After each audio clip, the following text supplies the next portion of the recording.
Alright, what's up y'all, it's like a fan here. Today's video, as you can see on the right, we got the one and only JBoyGoCrazy, the mascot, play sharp, 99 overall, which means this boy's badges are ridiculous, bro. Hall of Fame playmaking badges, gold shooting badges. As you can see, here, let me rewind that real quick. As you can see, they have the pure lock at the 2 on me, and then a pure stretch at the 3 on Tanner. Now, what made this really hard really hard is the fact that Devin over here on the left, he has this pure shot creator, 6'1". It was really tough to deal with the height on this. Me and Tanner both being 6'11" and 7 foot.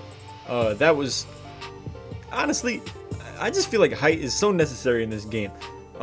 Being anything like really short is definitely quite the detriment. Right there, that's all me. We should have been ready to play sides on that. It's just that's kind of one of those adjustments you're not ready to make until they hit you with it. So as you guys are gonna see here in a lot in this video, so we start with trying to get Tanner open off the off-ball screens. You guys are gonna see a lot in this video, me always talking about what I always do. Right there, I probably could have had the paint here, but Tanner gets the 3 up, and he doesn't get that to go in, and then I go up with the putback and get blocked by the pure lock. Honestly, looking back again, probably shouldn't have gone up with that on the pure lock. But anyway, what I really look for in these games, right? As you can see, that was a beautiful little play they ran right there. Luckily, I grabbed the rebound. Got a nice animation there. Devin goes up with a layup. I don't know how that doesn't go in. We faced a lot of adversity with this game. So right here, we're finally starting to get into our rhythm on D, starting to play sides with these two, but obviously that pure stretch is the real problem. This is a mismatch either way you see it. You don't want J-Boy ISO in on Tanner, and you don't want the pure stretch ISO in on, or you know what I mean, just working off Devin. You see the pure stretch gets some, I guess, not contested shot. I don't understand how there could possibly be no contest. So right here, I just cut, but what you guys are gonna see a lot in this video is, if you've watched my videos, and yo, I swear to God, if I ever do like a playing with sub session, y'all better understand this, because you've heard it enough from me.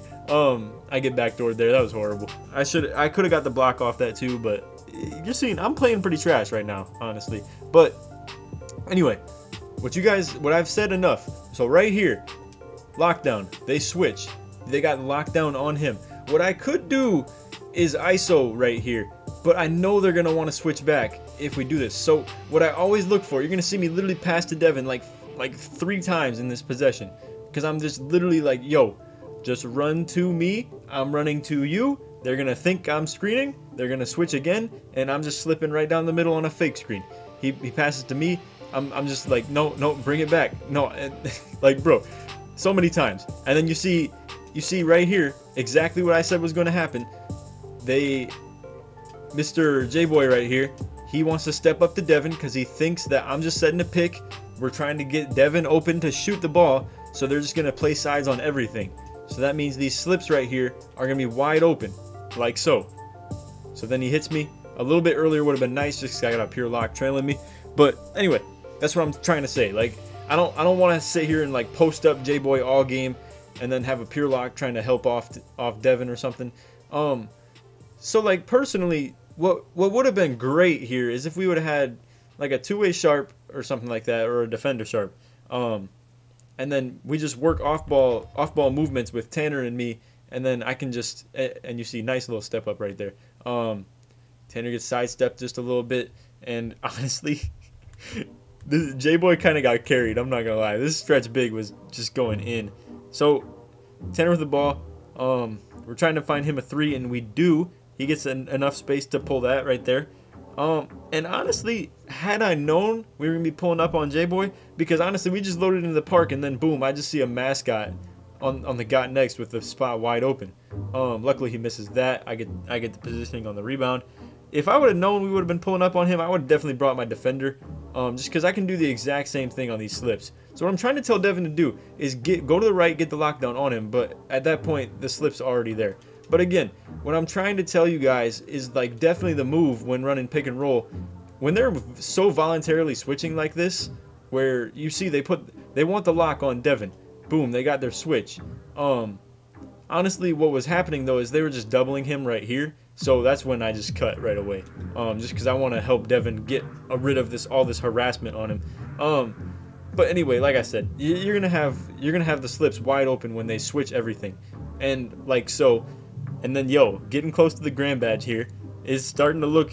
Things are starting to look back to good. We started down 6-0 and it wasn't too hot. Right here, I'm just hedging. We can't switch 1 through 3 because we don't want Devin getting boarded up on the pure lock. Honestly though, looking back, Devin being on the pure lockdown is just as bad as him being on the stretch. So right here, I was about to set up for that slip again, just because whenever you have the 2 and the 3, they generally tend to switch anyway, just because you're both similar heights. So anyway, I try to slip, but bro, I'm getting stuck on Tanner the whole time. So I end up just asking for the ISO right here. Just take J-Boy under the post. We get the nice double switch hand, get the drop step, go up, and now we got the grand badge too. Now this is looking pretty good. I got 8 points, 3 boards. I have that one missed shot that really ended up hurting too, though. That putback attempt on the pure lock with him on my back.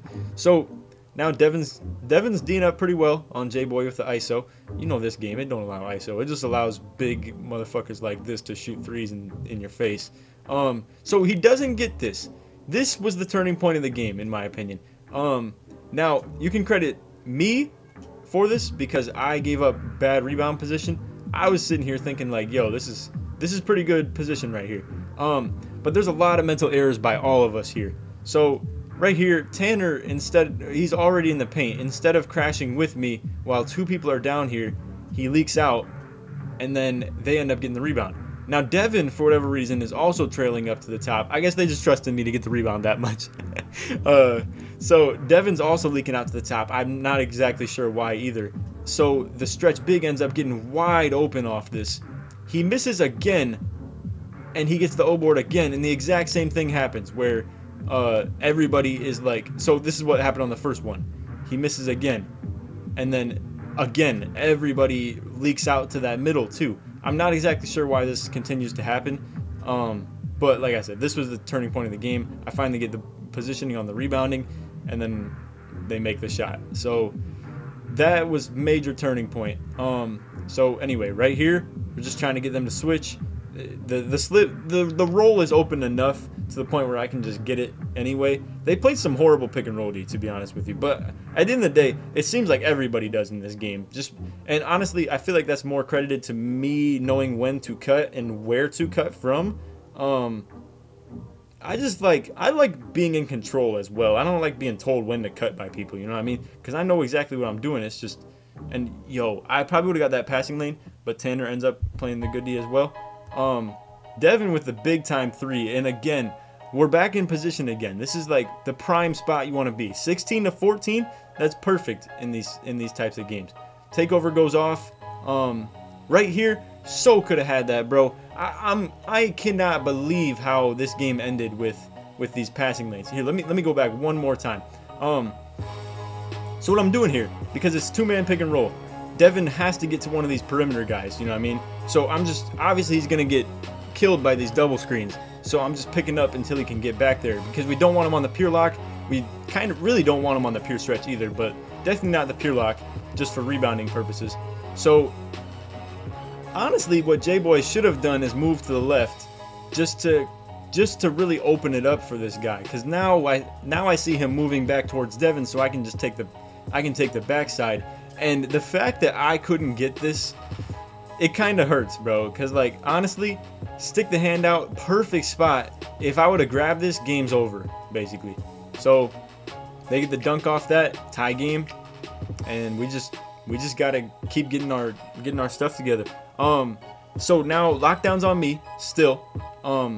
We get the lockdown on Devin here. So this is exactly what I'm talking about when I preach to you guys how to run this pick and roll. If you're stuck trying to get your guard open every single time, and you're one of those people who they literally cannot think about rolling until they hit somebody with a screen, you're always going to be at a dead end. You're never going to be able to do this correctly. So like I said, lockdown started on me. We set a screen and they switch it. So clearly if we set it back, they're going to want to switch again. So because they're so worried about the three. So they're both watching the 3-point line. And so I fake the screen, the purpose of this right here, and I need Devin to come to the left as well, because that makes it so the guard has to pick me up then, or has to pick him up. Since he doesn't come to me, the guard stays with me. It's easy enough to read, so it's not wide open. So I don't like the look. I want to set it back up. I continuously say come to me, but like, bro, honestly, and this is a great example of like why I preach this so much. Literally all you have to do, bro, when we're looking for this slip, is come towards the guy that you want to pick up, that you want to pick you up, basically. So literally all Devin has to do is come towards this guy, the mascot, J-Boy. But like, again, because he doesn't run towards him, look at it, like he's you know, backpedaling. So J-Boy has no reason to pick him up, and that creates like a front back rather than side to side. So again, I thought he was coming that way. I end up rolling, and then we just don't find anything out of it. We got 6 seconds left. It's not looking too hot. Tanner gets the jumper there, and luckily it goes in. So now we're up 18-16. Again, I don't mean to throw anybody under the bus. I'm sure Devin and Tanner are probably not glad I posted this video. But I figured this is actually very entertaining content for you guys. So again, Tanner clamping up on J-Boy here. Honestly, props to him for being a 7-foot pure stretch and locking up. Bro, passing lane, don't get it. Passing lane, don't get it. Amazing block, but they get it. So it's just all these 50-50 plays were really the struggle. Again, passing lane, don't get it. It was, that's something else, bro. I tell you what. So now, right here is the biggest problem that we faced.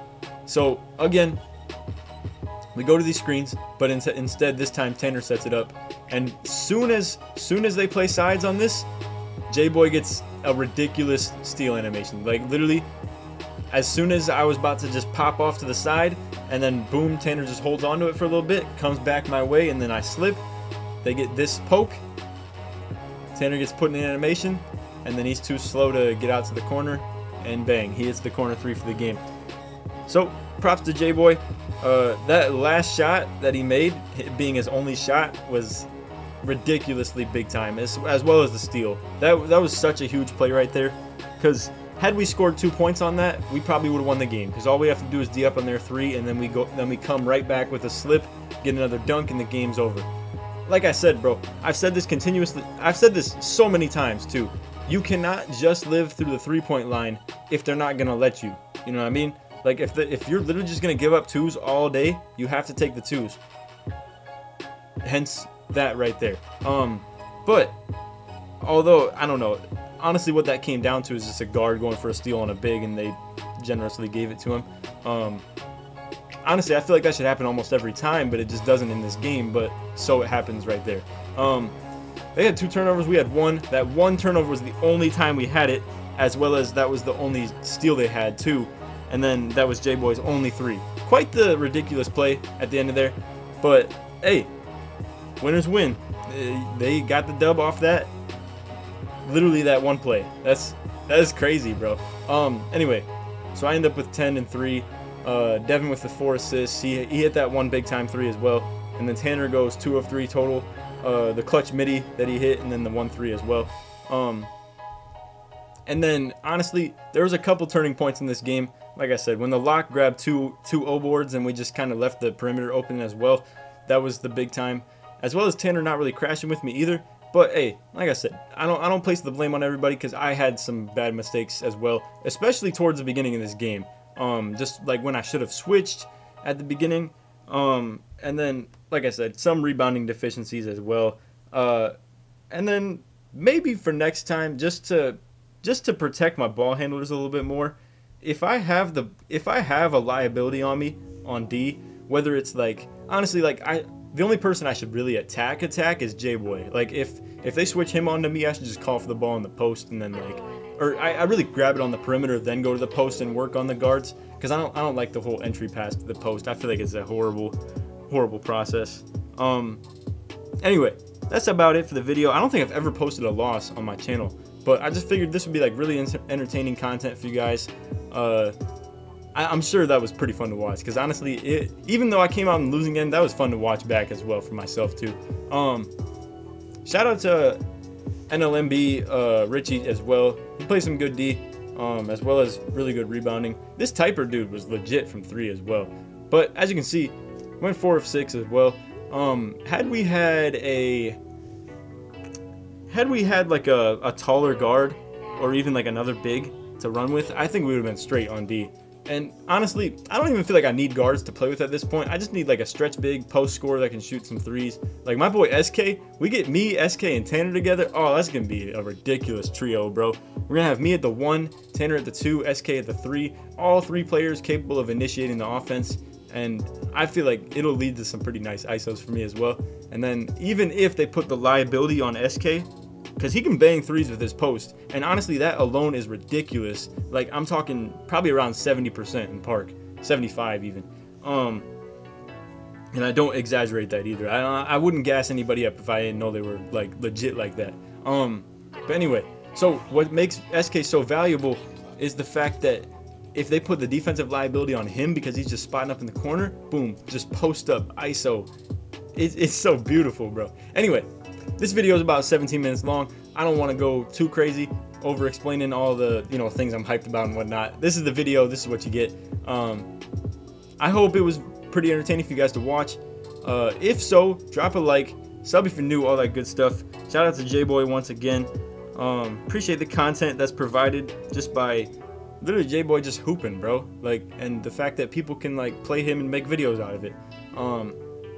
Shout out to just the grind that he's had as well, getting that mascot, 99 overall. And bro, that's so ridiculous. Hall of Fame, everything, playmaking badges, including Dimer, which honestly probably makes this Richie dude like butter, as well as Typer. And then the pick and roll maestro off gold limitless too. Oh my god, I can't even imagine that play sharp at 99. Double takeover as well. Dog, that's the most ridiculous build. Maybe a shot maker is like better than that. I just feel like the range you would have on the play sharp, that's unreal. As well as the pick and roll maestro. If you hit a pick and they're not playing sides on it, I feel like that play sharp is basically a pure sharp, bro. That's just fast. Anyway, it's off the vid. Hope you guys enjoyed. Other than that, take it easy, man. Peace.